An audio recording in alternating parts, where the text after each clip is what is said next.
Assalamualaikum warahmatullahi wabarakatuh. Halo semuanya, perkenalkan kami dari kelompok 4 ingin mempresentasikan tugas kami. Yang pertama adalah pengertian privatisasi hak dasar. Privatisasi hak dasar merupakan kondisi ketika pelayanan publik yang sebelumnya menjadi tanggung jawab negara mulai melibatkan pihak swasta dalam pengelolaannya. Sistem pelayanan yang digunakan lebih berorientasi pada efisiensi, persaingan, dan keuntungan ekonomi. Fenomena ini berkembang karena globalisasi ekonomi dan meningkatnya tuntunan masyarakat terhadap pelayanan yang lebih modern. Pemerintah menganggap keterlibatan sektor swasta mampu membantu meningkatkan kualitas pelayanan sekaligus mengurangi beban anggaran negara.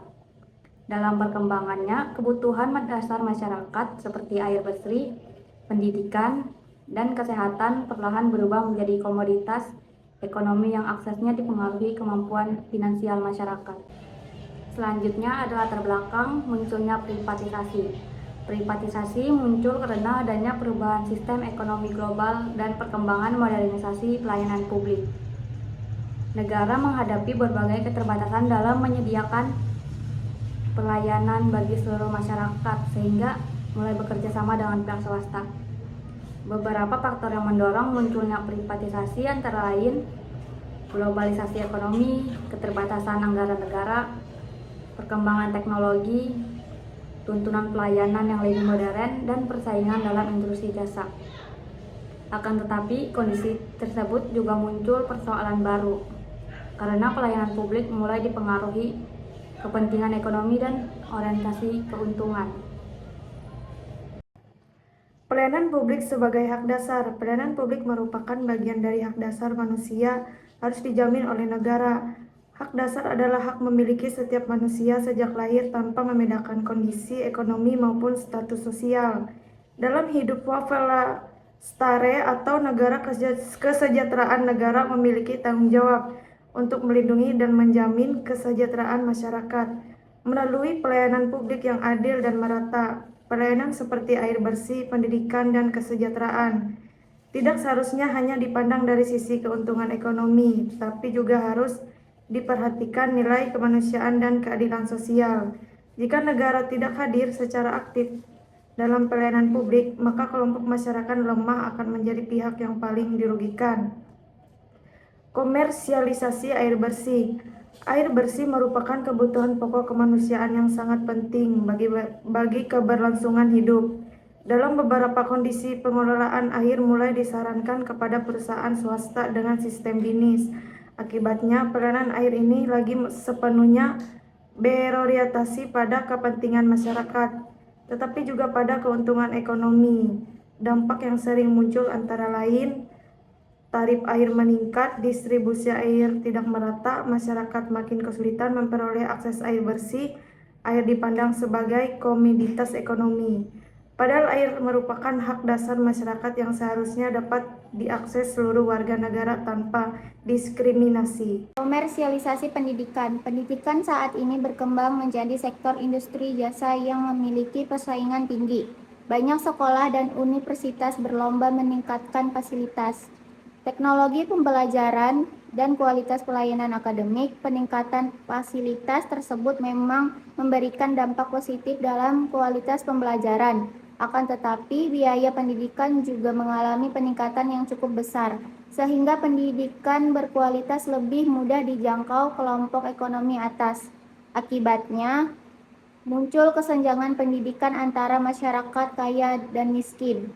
Selain itu, pendidikan mulai mengalami pergeseran nilai dari pembentukan karakter menuju orientasi prestisi dan keuntungan ekonomi. Komersialisasi kesehatan. Dalam bidang kesehatan, rumah sakit dan layanan medis berkembang dengan teknologi yang semakin modern dan fasilitas yang lebih lengkap. Perkembangan tersebut memberikan manfaat dalam meningkatkan kualitas pelayanan kesehatan masyarakat. Akan tetapi, perkembangan fasilitas dan teknologi juga diikuti meningkatnya biaya pelayanan kesehatan. Beberapa persoalan yang muncul antara lain biaya pengobatan mahal, harga obat semakin tinggi, pelayanan berkualitas hanya dinikmati kelompok tertentu, pasien miskin memperoleh pelayanan terbatas.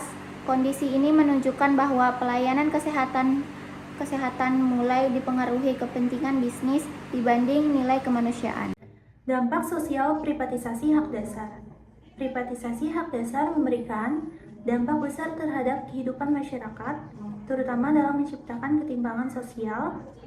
Kelompok masyarakat yang memiliki kemampuan ekonomi kuat cenderung lebih mudah memperoleh pelayanan berkualitas dibanding kelompok ekonomi lemah. Kondisi tersebut menyebabkan akses terhadap kebutuhan dasar menjadi tidak merata. Hak masyarakat terhadap pendidikan, kesehatan, dan air bersih semakin bergantung pada kemampuan membayar. Selain itu, privatisasi juga dapat menyebabkan diskriminasi pelayanan karena masyarakat yang mampu membayar memperoleh fasilitas lebih baik dibanding kelompok miskin. Jika kondisi ini terus berlangsung tanpa pengawasan negara yang kuat, maka kesenjangan sosial dapat semakin meningkat. Tantangan filosofis terhadap peran negara. Secara filosofis, privatisasi hak dasar memunculkan pertanyaan besar mengenai fungsi negara dalam kehidupan masyarakat. Dalam konsep welfare state, negara memiliki tanggung jawab moral untuk melindungi dan menjamin kesejahteraan rakyat. Negara disebut sebagai pamong sejati karena memiliki tugas mengayomi masyarakat, melindungi kelompok lemah, menjamin hak warga negara, dan mengutamakan kesejahteraan rakyat. Ketika pelayanan publik terlalu diserahkan kepada mekanisme pasar, negara berisiko kehilangan fungsi sosial dan moralnya. Perspektif filsafat politik. Dalam filsafat politik, negara tidak hanya bertugas menjaga keamanan, tetapi juga memastikan terciptanya keadilan sosial dan kesetaraan hak warga negara.